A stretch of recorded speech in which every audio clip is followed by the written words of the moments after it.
नमस्कार। कैसे हैं आप सब?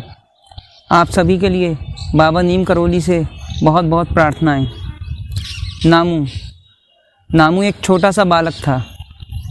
अरे नामू, तेरी धोती में ये खून कैसे लगा है? माँ ने पूछा।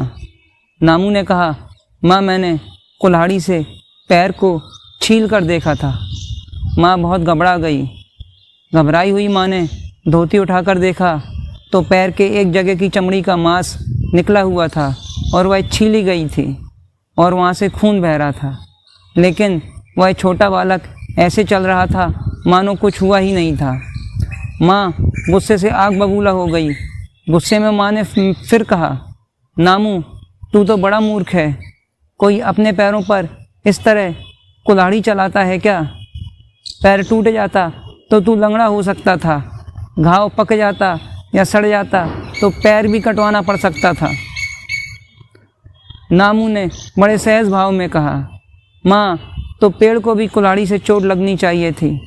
उस दिन तेरे कहने पर मैं पलाश के पेड़ पर कुल्हाड़ी चलाकर उसकी छाल उतार कर लाया था। मेरे मन में भी आया अपने पैर की छाल उतार कर देखूं मुझे कैसा लगता है। पलाश के पेड़ को भी कुछ ऐसा ही हुआ होगा माँ। बस यही जानने के लिए मैंने ऐसा किया माँ। माँ को याद आया उस दिन नामू को काढ़े के लिए पलाश की छाल लाने को कहा था। माँ उस अबोध बालक के शब्द सुनकर रो पड़ी। माँ की आंखों में आंसू आ गए।